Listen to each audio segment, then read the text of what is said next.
برادران ملت اسلامی، السلام علیکم ورحمۃ اللہ وبرکاتہ۔ الحمد للہ وکفا وسلام علی حبیبہ المصطفى، اما بعد فاعوذ باللہ من الشیطان الرجیم، بسم اللہ الرحمن الرحیم۔ فبما رحمة من اللہ لنت لهم ولو كنت فظا غلیظ القلب لانفضوا من حولک، صدق اللہ مولانا العظیم۔ بارگاہ رسالت معاب صلی اللہ تعالی علیہ وسلم میں درود پاک کا ہدیہ پیش کریں۔ اللہم صلی علی سیدنا و مولانا محمد معدن الجود والکرم وآلہ واصحابہ الکرام وابنہ الکریم وبارک وسلم صلاة دائمة سرمدا ابدا۔ عزیزان گرامی وقار، انسان کو اللہ تبارک و تعالی نے جو خصوصیات عطا کی ہیں، اس میں خاص طور پر زبان اور بیان کی خصوصیت بہت اہم ہے۔ شیخ سعدی رحمۃ اللہ تعالی علیہ فرماتے ہیں، تا مرد سخن نہ گفتہ باشد، عیب و ہنرش نہ ہفتہ باشد۔ جب تک آدمی بات نہیں کرتا، اس کی اچھائی بھی چھپی رہتی ہے، برائی بھی چھپی رہتی ہے۔ انسان اپنے کلام سے، اپنی بات سے سمجھ میں آ جاتا ہے کہ کس کیٹیگری کا ہے، کس لیول کا ہے۔ اس کی گفتگو کے آداب اس کی حقیقت بتاتے ہیں، بلکہ یہاں تک کہ اس کے نسب کا بھی پتہ لگا لیا جاتا ہے اور اس کی تربیت کا بھی اندازہ ہو جاتا ہے۔ حضرت لقمان حکیم سے پوچھا گیا، نیکی کس کا نام ہے؟ تو آپ نے فرمایا، دو چیزیں اور بہت چھوٹی ہیں۔ نیکی دو چیزیں ہیں جو بہت چھوٹی ہیں۔ کہا کیا ہے؟ کہا کہ ملاقات میں لوگ اپنے بھائیوں سے مسکرانا اور نرم گفتگو کرنا۔ ساری نیکیوں کی جڑ ہے یہ، نرم گفتگو کرنا اور لوگوں سے خندہ پیشانی کے ساتھ مسکرا کر ملاقات کرنا۔ لیکن میرے عزیزو، یہ دو چیزیں بناوٹی تو بہت سارے لوگوں کے ساتھ آ سکتی ہیں، اخلاق تصنع جس کو کہتے ہیں، تکلف کے ساتھ بہت سارے لوگوں کے ساتھ آ سکتی ہیں، لیکن حقیقت میں جس انسان کی طبیعت میں یہ دو چیزیں ہونی چاہیے، وہ کب سمجھ میں آتی ہیں؟ اس وقت جو مولا علی کرم اللہ وجہہ الکریم نے فرمایا، کسی انسان کو اس کی حقیقت دیکھنا ہو تو غصے کے عالم میں اسے دیکھو۔ وہ اپنے آپے سے باہر ہوتا ہے یا اپنے مزاج کے خلاف کس طرح بات کو سن کر کے تحمل رکھتا ہے۔ سب سے بڑا پہلوان وہ ہے جس نے اپنے غصے کو کنٹرول کیا اور اپنی زبان پر قابو پا لیا، ورنہ یہ وہ لمحہ ہے جب انسان پھٹ پڑتا ہے، جو دل کے اندر ہے سب کہہ جاتا ہے۔ آپ کو میں بتاؤں، نبی کریم صلی اللہ تعالی علیہ وسلم کے عظیم اخلاق کریمہ، بخاری شریف کی حدیث ہے، حضور مسجد نبوی میں تشریف فرما ہے۔ اس وقت مسجد نبوی، آج ہو سکتا ہے آپ کے ذہن میں جو امیج ہے مسجد نبوی کی، بہت بڑی عالی شان مسجد، لیکن وہ زمانہ نبوی میں اس طرح کی نہیں ہے۔ کچی دیواریں تھی، اوپر چھپر کے چھت پڑے ہوئے تھے اور مٹی کی زمین تھی۔ یہ مسجد نبوی کی شکل اس زمانے میں حضور اکرم صلی اللہ تعالی علیہ وسلم اپنے صحابہ کے ساتھ بیٹھے ہیں۔ ایک دیہات کا رہنے والا شخص آیا۔ ایک بات یاد رکھیں کہ دیہات میں، گاؤں میں رہنے والوں کے اخلاق اور تمیز میں بڑا فرق ہوتا ہے، ان کے ہاں آداب کی کمی ہوتی ہے۔ وہ شخص آیا اور مسجد نبوی میں آ کر حضور صلی اللہ علیہ وسلم سے کچھ بات چیت کیا اور تھوڑی دیر کے بعد مسجد میں ہی کھڑے ہو کر پیشاب کرنا شروع کیا۔ بخاری شریف میں یہ حدیث موجود ہے۔ جب مسجد نبوی میں کھڑے ہو کر پیشاب کرے تو صحابہ اکرام سب دیکھ کر کے دوڑانے لگ گئے، خذوہ خذوہ، پکڑو اس کو، پکڑو اس کو، اور صحابہ دوڑاتے تھے، وہ پیشاب کرتے ہوئے بھاگتا تھا پوری مسجد میں۔ نبی پاک صلی اللہ تعالی علیہ وسلم نے فرمایا، دعوہ، چھوڑ دو اس کو، کر لینے دو، پیشاب کر رہا ہے مسجد میں، چھوڑ دو اس کو۔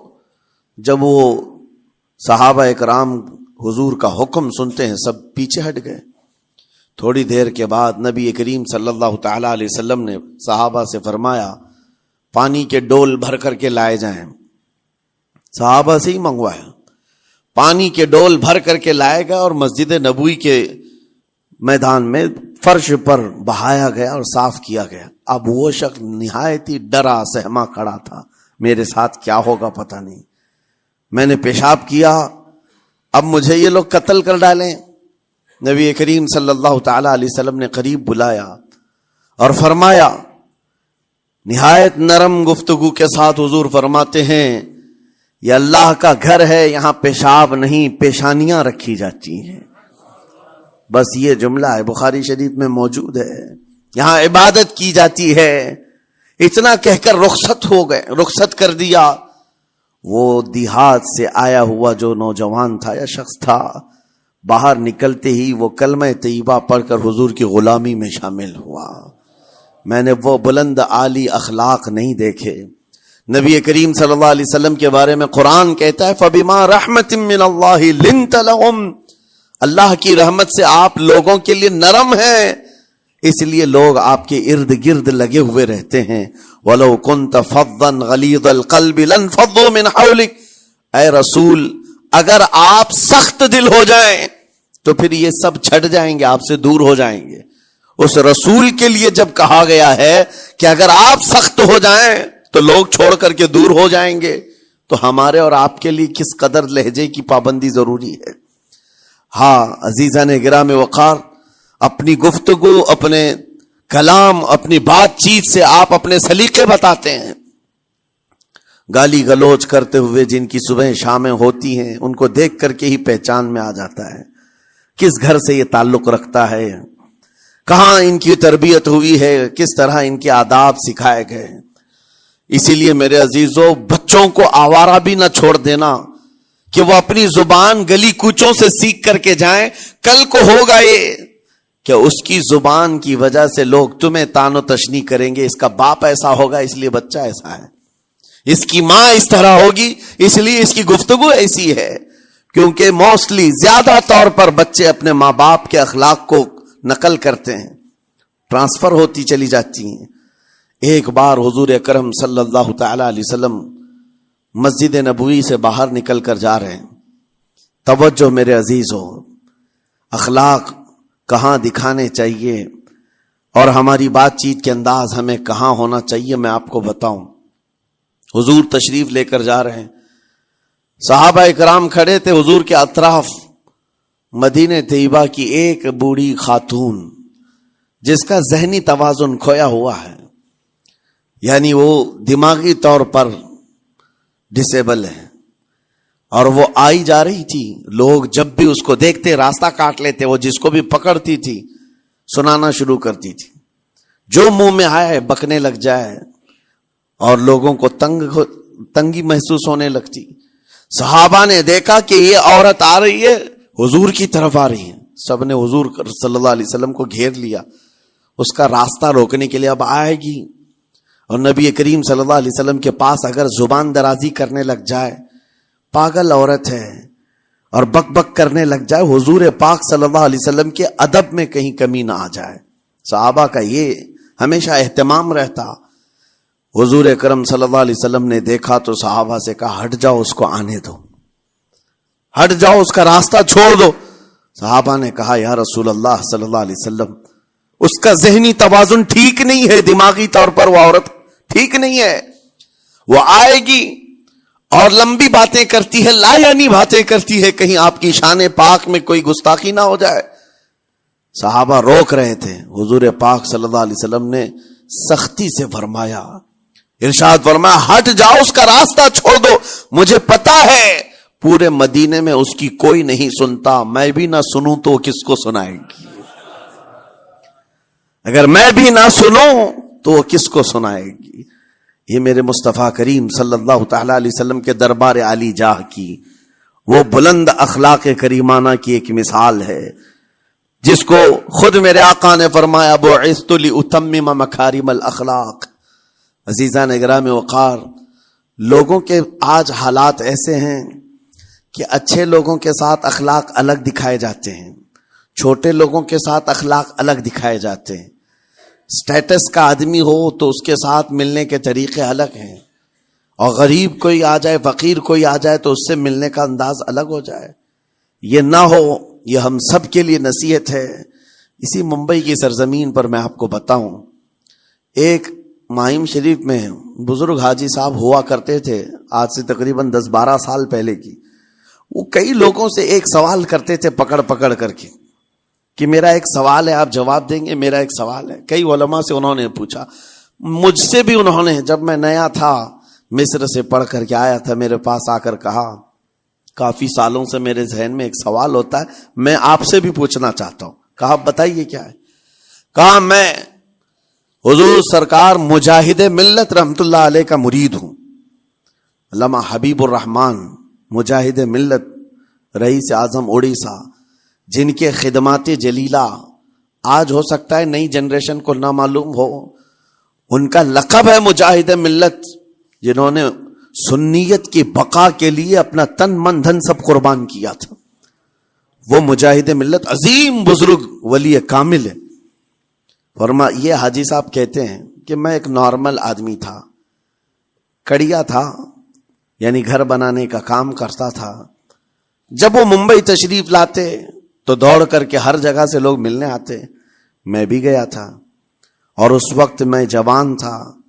حضور مجاہد ملت رحمت اللہ علیہ کی بات وہ بتا رہے ہیں کہ لوگ لائن لگا کر کے مصافحہ کر رہے تھے، مل رہے تھے.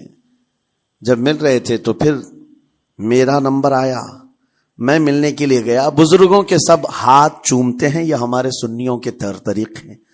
ادب، علماء ذوی الاحترام کے ہاتھوں کا بوسہ لینا یہ مستحسن ہے، یہ ہمارے آداب میں سے، معمولات اہل سنت میں سے. تو جب سب لوگ ان کے دست بوسی کر رہے تھے، ہاتھ چوم رہے تھے، میں بھی قریب گیا اور جب میرا نمبر آیا میں ہاتھ چومنے کے لیے گیا تو انہوں نے میرا ہاتھ لے کر خود ہی چوم لیا. وہ بزرگ عالی جاہ ولی کامل جن کو دنیا مجاہد ملت کہتی ہے، میرا ہاتھ انہوں نے چوم لیا. اور میرے اندر ایسی پشیمانی تھی کہ میں کیا کروں سمجھ میں نہیں آیا. میں ایک معمولی سا کڑیا، اور کہاں ان کا مقام، کہاں میرا. تو اس کے بعد وہ اس بے چینی میں رہتے تھے کہ ایسا کیوں کیا، ایسا کیوں کیا، کیونکہ پوچھنے کا موقع ہی نہیں ملا. ایک بزرگ تھے، انہی کے خلیفہ تھے حضور مجاہد ملت کے، انہوں نے اس کا جواب دیا. میرے عزیزوں کیا بہترین جواب تھا. حضرت مجاہد ملت رحمت اللہ تعالی علیہ یہ چاہتے تھے کہ ہزاروں لوگ ہماری تعظیم کرتے ہیں تو کوئی ہمارے دماغ میں بادشاہت کا خیال نہ آئے، ہم غریب اور فقیر کا ہاتھ چوم کر اپنے نفس کی مخالفت بھی کرتے ہیں. اخلاق کریمانہ دکھانے کے لیے سٹیٹس والوں کے ساتھ ہی نہیں، غربا فقراء کے ساتھ بھی وہ اخلاق ہوں. نبی کریم صلی اللہ تعالی علیہ وسلم کے وہ آداب آج اگر آپ اپنا لیں، بہت ساری کڑوی چیزیں ویسی ختم ہو جائیں. آج ممبئی کی سرزمین پر سب سے بڑا یہ چیلنج ہے بات کرنے میں. نوجوانوں کے تو آج پارے چڑھے ہوئے ہوتے ہیں، ان سے کوئی بھی بات کر لے، جس تیور میں یہ بات کرتے ہیں ایسا لگتا ہے کہ ابھی لڑائی ہو جائے گی، ابھی جھگڑا ہو جائے گا. اس کی عادت سی بن گئی ہے. آپ کو پتا ہے فرمایا گیا، عربی کا قول ہے جراحت السنان لها التیام ولا یلتام ما جرح اللسان. تلوار سے، چاقو سے دیا ہوا زخم سوکھ سکتا ہے، زبان سے دیا ہوا زخم کبھی نہیں سوکھتا. زبان سے دیا ہوا زخم نہیں سوکھتا. بولنے سے پہلے 1000 بار اس بات کو خیال ہونا چاہیے کہ میں جس کو بول رہا ہوں کہیں اس کا دل چھلنی تو نہیں ہو جائے. میری زبان یہ ہوتی 50 گرام کی چھوٹی زبان ہے، لیکن بڑے بڑے لوگوں کے کلیجے چیر کر رکھتی ہے، بڑے بڑے لوگوں کے دلوں میں سوراخ کر کے رکھتی ہے، زخمی کر کے رکھتی ہے اس کا استعمال. اسی لیے روایت میں ملتا ہے کہ جب انسان صبح کرتا ہے تو سارے اعضاء، ہاتھ پیر آنکھ کان ناک، سارے اعضاء سب سے پہلے زبان سے یہ عرض کرتے ہیں، اس کی پناہ مانگتے ہیں، کہتے ہیں آج تو صحیح سلامت رہے گی تو ہم سب صحیح سلامت رہیں گے، اور اگر تو پھسل گئی تو عذاب ہم پر بھی ہوگا. زبان بولتی ہے، مار کسی اور کو پڑتی ہے. کوئی زبان کو مارتا نہیں ہے، گالی زبان دیتی ہے، لیکن مار کبھی پیٹھ پہ پڑتی ہے، سر پہ پڑتی ہے، ہر جگہ پڑتی ہے.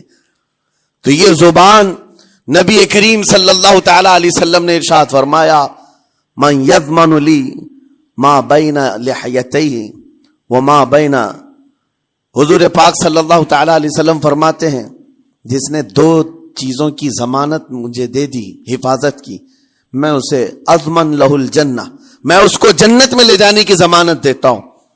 دو چیزیں کیا ہیں؟ حضور فرماتے ہیں ایک دو جبڑوں کے بیچ میں جو موجود زبان ہے اس کی حفاظت کر لے، اور دو رانوں کے بیچ میں جو شرمگاہ ہے اس کی حفاظت کر لے، یہ دو چیزیں جس نے بچا لیا میں اس کو جنت میں لے جانے کی ذمہ داری دیتا ہوں، ضمانت دیتا ہوں۔ اس کا کتنا بڑا کردار ہے، یہ زبان کا کتنا بڑا کردار ہے۔ اور حضور نے ایک بار پکڑ کر کے فرمایا تھا، زبان کو پکڑ کر کے کہا تھا یہ وہ زبان ہے جو انسان کو جنت میں بھی لے جاتی ہے اور دوزخ میں بھی لے جاتی۔ کلمہ کس سے پڑھتے ہیں آپ؟ لا الہ الا اللہ، زبان ہی سے تو پڑھتے ہیں، اسی کلمے نے آپ کو جنت تک پہنچایا۔ اور کافر جو کفر کرتا ہے وہ بھی زبان سے ہی کرتا ہے، اور زبان اسے ہمیشہ کی دوزخ میں لے جاتی ہے۔ اس زبان کو چلانے سے پہلے 1000 بار سوچ لیں کہ آج لہجوں کی سختیاں بڑھتی چلی گئیں، اور آپ کو پتا ہے قرآن پاک میں رب تعالیٰ نے یہ فرمایا وَلَا تَقُلْ لَهُمَا اُفٍّ وَلَا تَنْهَرْهُمَا، والدین کے بارے میں بچوں کو کیا کہا گیا؟ ان کو اف تک نہ کہو۔ لیکن زبان جب کھلتی ہے نا، ماں باپ کے خلاف نوجوانوں کو ہم نے دیکھا ہے گالی گلوچ کرتے ہوئے اور اتنی بری باتیں کہتے ہوئے، معاذ اللہ۔ عزیزان گرامی وقار، حضور نے تو یہ فرمایا جس نے پلٹ کر کے اپنے ماں اور باپ کو سخت لہجے میں بات کیا یا ان کی نافرمانی کی، حضور فرماتے میرا دل چاہتا ہے کہ اس کے گھر کو آگ لگا دوں، آگ لگا دوں۔ اس لیے اس بات کو ہمیشہ یاد رکھیں، تمہارے لہجے کی سختیاں کسی کو زخمی کر دیں تو آخرت خراب ہو جائے گی، آخرت خراب ہو جائے گی۔ حضرت علقمہ رضی اللہ تعالیٰ عنہ حضور کے صحابی ہیں، حضور صلی اللہ علیہ وسلم کے صحابی ہیں، آخری وقت آ گیا تھا لیکن زبان نہیں کھلتی تھی۔ حضور پاک صلی اللہ علیہ وسلم کے پاس سفارش لائی گئی کہ آپ کے وہ ساتھی ہیں انتقال کر رہے ہیں لیکن زبان پر کلمہ بھی نہیں آتا۔ حضور تشریف لائے، دیکھا، پوچھا گھر میں ان کے کون کون ہے؟ کہا بیوی ہے اور ماں ہے۔ ماں کو بلایا اور کہا علقمہ کے بارے میں کیا کہتی ہو، کیسا تھا؟ کہا بہت اچھا، پرہیزگار، عبادت گزار، ساری نیکوکاریاں اس کے اندر ہیں۔ تو پھر حضور نے پوچھا اچھا یہ بہت نیک تھا، تم بھی اس سے راضی ہو کہ نہیں ہو؟ ماں نے کہا میں نہیں راضی ہوں، میں راضی نہیں ہوں۔ کہا کیوں، وجہ کیا ہے؟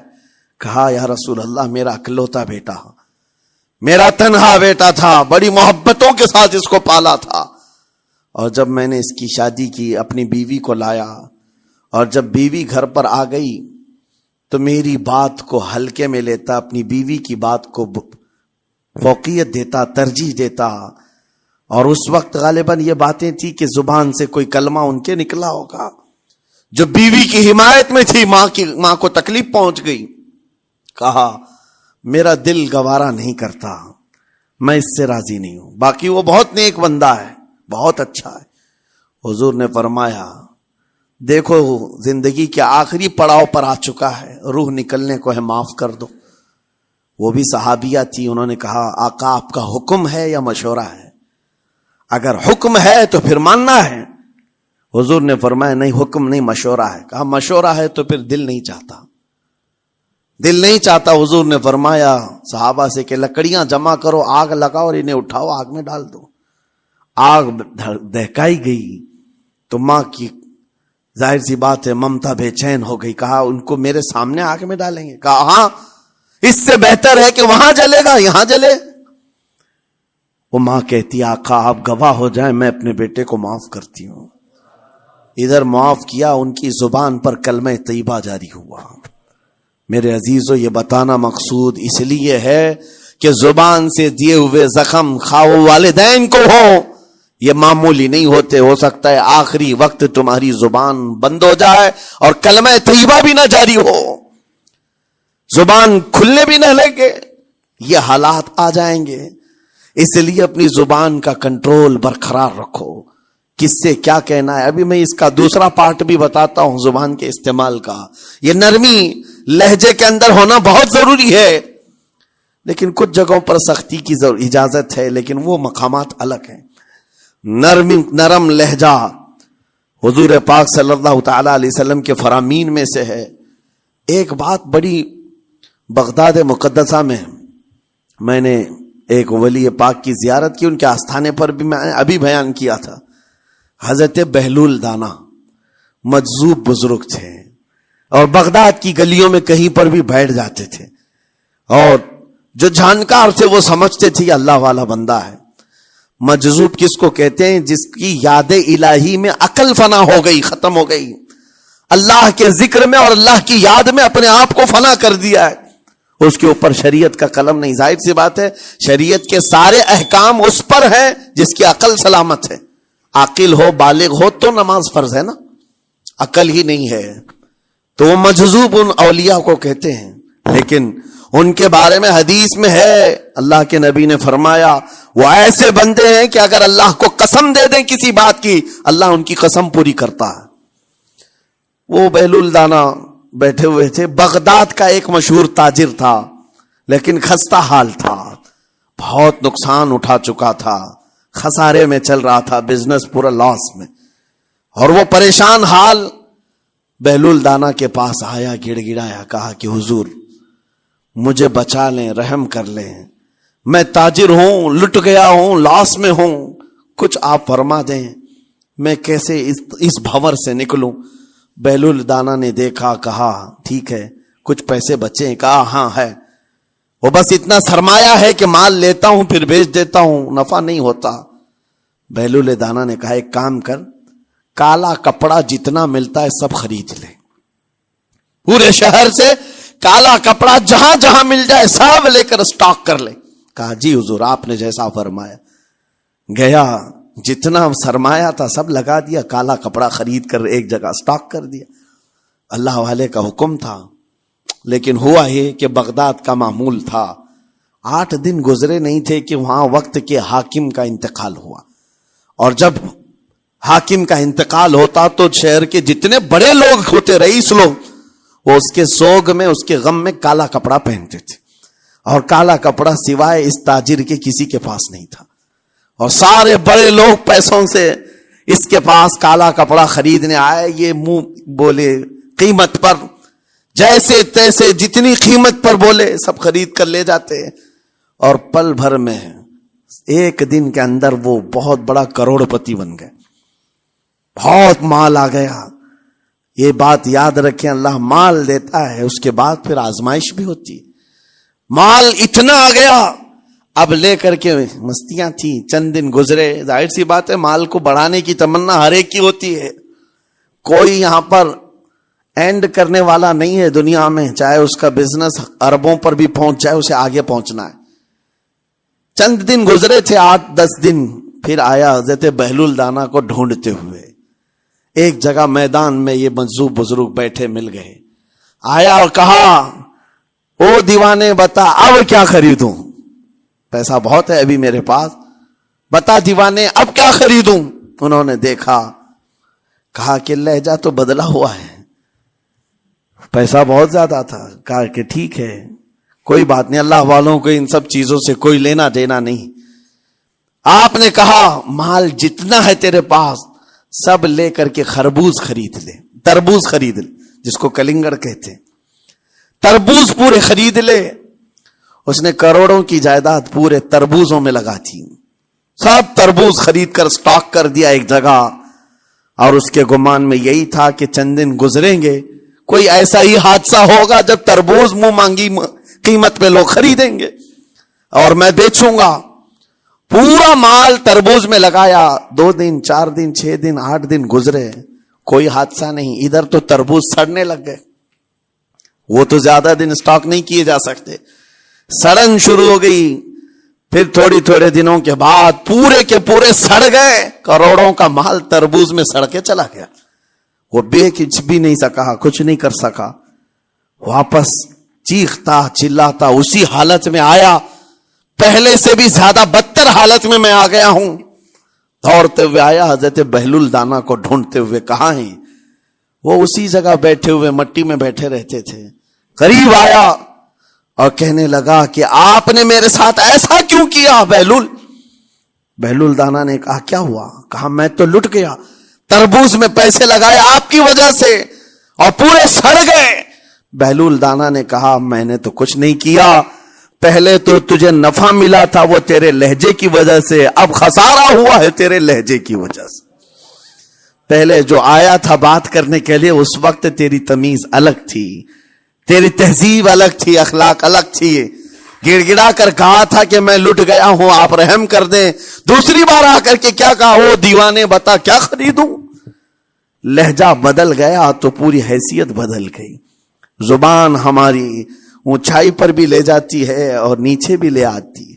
اس بات کو ہمیشہ ملحوظ رکھیں کہ اس زبان سے بہت سارے لوگ نفع بھی اٹھاتے ہیں، بہت سارے لوگوں کو نقصان بھی ہوتا ہے۔ لیکن ساتھ میں یہ بات بھی عرض کروں، نرم گفتگو کرنے کا عادی ہر ایک کو ہونا چاہیے، نرم گفتگو کرنے کا عادی ہر ایک کو ہونا چاہیے، اس کی نیکیوں کی علامت ہے، اس کے اخلاق کی علامت ہے۔ لیکن ساتھ میں امام شافعی رحمت اللہ تعالی علیہ نے یہ بھی فرمایا، چاہے جتنی بھی نرم طبیعت ہو انسان کی، اللہ اور اس کے رسول کے لیے غیرت ہونی چاہیے۔ اللہ اس کے رسول کے خلاف بات سنے تو پھر نرم لہجے کا استعمال نہ کرے، پھر وہ بزدلی کہلائے گی، وہ بزدلی کہلائے گی۔ آج میں ایک بات یہ بھی بتا دوں، بہت سارے لوگ یہ سمجھتے بھی ہیں۔ ابھی چند دن قبل میں ماررہ مطہرہ میں بیان کیا اخلاق کے، اولیاء اکرام کے مذہب و مسلک پر، اور پچھلے 15 سالوں سے میں نے بہت سارے خطابات کیے ہیں اخلاق پر، معاشرے کی برائیوں پر، لیکن ابھی چونکہ چند دنوں میں جلسے پروگرام بہت سارے ہو گئے اور عظمت ناموں سے رسالت پر زیادہ گفتگو ہونے لگی تو لوگوں میں ایک امیج الگ بیٹھی ہوئی ہے۔ اور ابھی ہم نے اخلاق حسنہ پر گفتگو کیا کی 8 دن پہلے، ایک بزرگ نے مجھ سے پوچھا ایسی بھی تقریر کرتے ہیں آپ ایسی بھی تقریر کرتے ہیں، یعنی نرم گفتگو بھی کرتے ہیں؟ مطلب یہ ہے کہ ہماری امیج ایسی بنا کر رکھیں کہ ہم ہر وقت چلاتے ہی رہتے ہیں، ہر وقت للکارتے ہی رہتے ہیں۔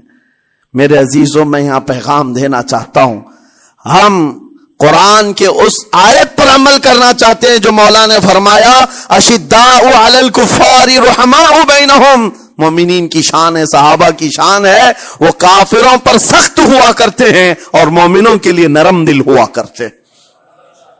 زبان کی نرمی ایمان والوں کے لیے ہے، زبان کی نرمی محبت مصطفیٰ کے لیے ہے، عاشقان مصطفیٰ کے لیے ہے، ساتھ میں زبان کی سختی کفار و مشرکین کے لیے ہے، گستاخان رسول کے لیے ہے۔ اور اگر یہ چیز نہیں آئی تو پھر آپ سمجھ لیں نیک اس وقت نہیں کہلائے گا آدمی۔ بعض لوگوں کو ایسا لگتا ہے نرم بات کرنا چاہیے، نرم گفتگو، بالکل صحیح ہے، یہ اخلاق ہے، لیکن اگر ایسے مقامات پر جہاں تمہارے نبی کو کوئی گالی دے رہا ہو، رب کی شان میں کوئی بھونک رہا ہو، اس وقت تم کہو کہ اخلاق ہے، نرم بات کرنا چاہیے، یہ بے غیرتی ہے، یہ بے غیرتی ہے۔ تمہاری بیوی کو اگر تمہارے سامنے کوئی چھو دے اور اس کے بعد تم ہنس کر کے اس سے کہو ٹھیک ہے جائیے صاحب، آپ کو کہا جائے گا بے غیرت آدمی، بے غیرت آدمی ہے۔ انسان کو اپنی بیوی، اپنی بیٹی، اپنی ماں پر بھی غیرت ہوتی ہے، وہ سنتا نہیں ہے، یہ پیدائشی ہے، فطرت ہے انسان کی۔ اور مومن کی شان یہ ہے سب سے بڑی غیرت اس کے لیے اللہ اور اس کے رسول کے لیے ہوا کرتی ہے۔ اللہ اور اس کے رسول کے لیے ماں اور باپ کو گالیاں ایک وقت میں برداشت کر بھی لے جائے، لیکن اللہ اور اس کے رسول کی شان میں وہ ہرگز برداشت نہ کرے، یہ ایمان کی علامتوں میں سے ہے۔ بہرحال میں نے زبان کے دونوں استعمال آپ کو بتائے، سخت لہجے بھی ہیں، نرم لہجے بھی ہیں، لیکن جب آپ کا پالا کسی گستاخ سے نہ پڑے تو ہمیشہ نرم گفتگو کرنے کے عادی بنے۔ مومنین میں نرم لہجے کا اختیار ہمیشہ رہے، اس سے اخلاق آپ کے بتائے دکھائے جاتے ہیں، اس سے آپ کے اخلاق معلوم ہوتے ہیں، ساتھ ہی معاشرے میں نرمی اور محبت کا ماحول بھی قائم ہوتا ہے۔ ڈانٹنے کے طریقے بھی میں آپ کو بتاؤں، میرے والد گرامی فرمایا کرتے تھے، حضور حافظ ملت رحمت اللہ علیہ جو الجامعۃ الاشرفیہ مبارک پور کے بانی ہیں اور بڑے محدث، جنہوں نے ایک نہیں ہزاروں عالم پیدا کیے، اس ہندوستان کی بات کر رہا ہوں. حافظ ملت رحمت اللہ علیہ پوری بخاری شریف پڑھاتے تھے، تقریباً 40 سال تک انہوں نے پڑھایا بخاری شریف. میرے والد ان کے شاگرد ہیں. فرماتے ہیں جب وہ بہت زیادہ ناراض ہو جاتے کسی سے، ڈانٹنا ہوتا، ہر استاد بچے کو ڈانٹتا ہے، کبھی کچھ بچہ نافرمانی کر جائے یا مزاج کے خلاف بات کرے تو استاد ڈانٹتا ہے. تو حافظ ملت رحمت اللہ علیہ اگر کسی شاگرد کو ڈانٹتے بھی غصے میں تو کہتے ہیں اے جنتی کیا کر رہا ہے. کہتے ہیں اگر یہ جملہ قبول بھی ہو جائے تو بچہ جنتی ہو جائے. لہجے کی یہ استعمالات اولیاء سے سیکھو میرے عزیزو. غصے پر کنٹرول اس وقت تمہارے اخلاق معلوم ہوتے ہیں جب تمہارا غصہ عروج پر ہوتا ہے. اس وقت تمہاری حقیقت لوگوں کے سامنے آتی ہے. وہ اپنے شاگردوں کو ڈانٹتے بھی تو جنتی کہہ کر ڈانٹتے ہیں، یعنی کوئی گالی نہیں ہے، کوئی برے کلمے نہیں ہیں، بلکہ ایسا جملہ ہے کہ اگر قبول بھی ہو گیا استاد کی زبان سے، اس کی تو زندگی وصول ہوگی، اس کا بیڑا پار ہو گیا. ہمارے درمیان ماں باپ کو بھی یہ چاہیے کہ بچوں کو کس طرح کے اخلاق آپ دے رہے. گفتگو کرنے کے متعلق قرآن میں اللہ تعالیٰ نے آداب بتائے ہیں. جب آپ گھروں کے اندر موجود ہوں تو بچوں کے سامنے کس طرح کی گفتگو کیا کریں گے، کیسی بات کریں گے. شوہر اور بیوی جس طرح کی باتیں کر رہے ہیں بچے کے دماغ میں وہ پورا کا پورا چھپتا ہے، ٹرانسفر ہوتا ہے. اسی لیے کہا گیا ایڈلٹ گفتگو کبھی بھی بچوں کے درمیان نہیں کی جائے گی. جو میچورٹی میں نہیں ہے ان بچوں کے سامنے ماں اور باپ بیٹھ کر کے کلام بھی نہ کریں، بات نہ کریں. معاشرہ تو آج ایسا ہے سب پوری فیملی لے کر کے بیٹھے ہوئے ہیں، اور حد تو یہ ہے کہ گندی فلمیں سامنے لگی ہوئی رہتی ہیں. وہ کیسے بچا پاؤ گے؟ 4 سال 5 سال کے بچے کے اندر بھی وہ گفتگو، وہ مکالمات، ایک دوسرے سے بات کرنے کی تمیزیں، وہ سب وہاں سے سیکھتا آ رہا ہے.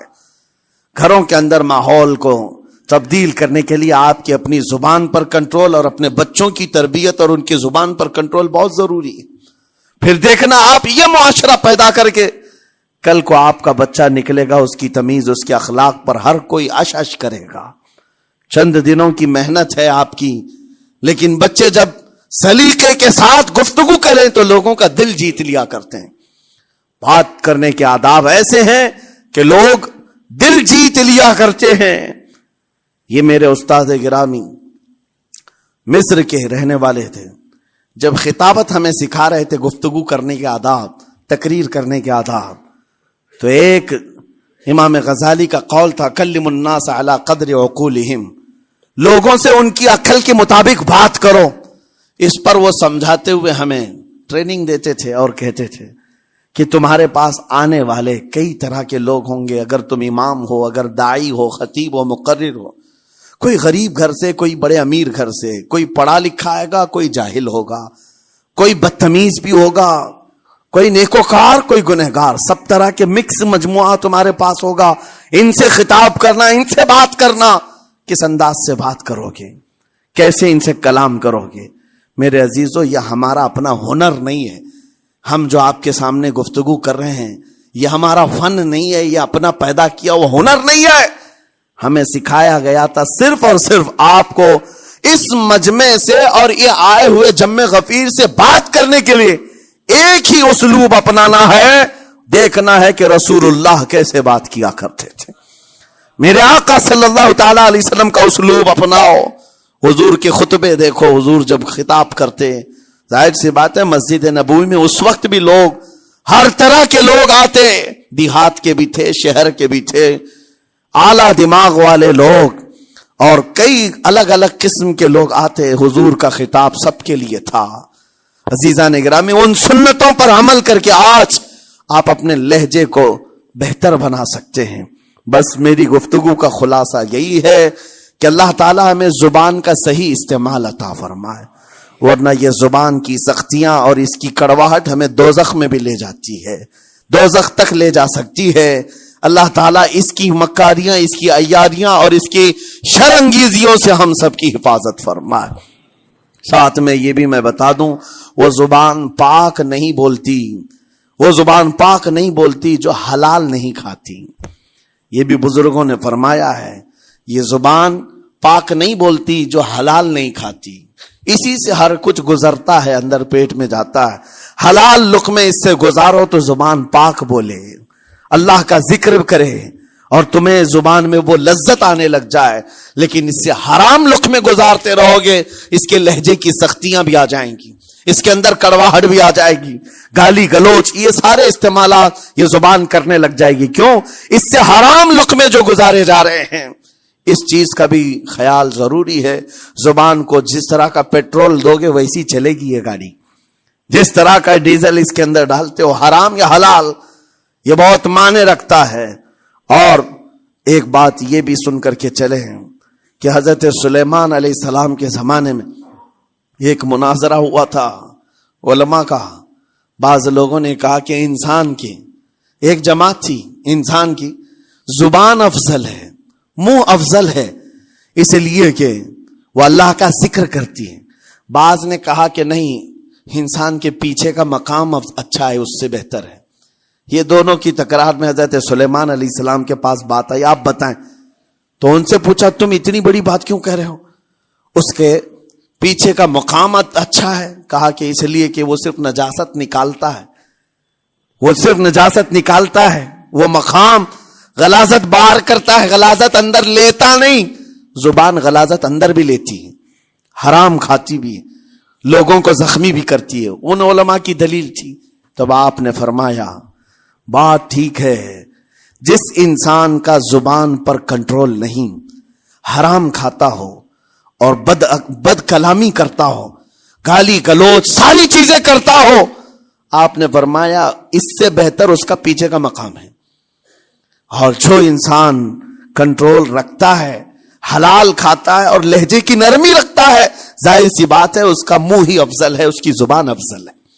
اب یہ تو فیصلہ سب کا ہے، کس کو کیا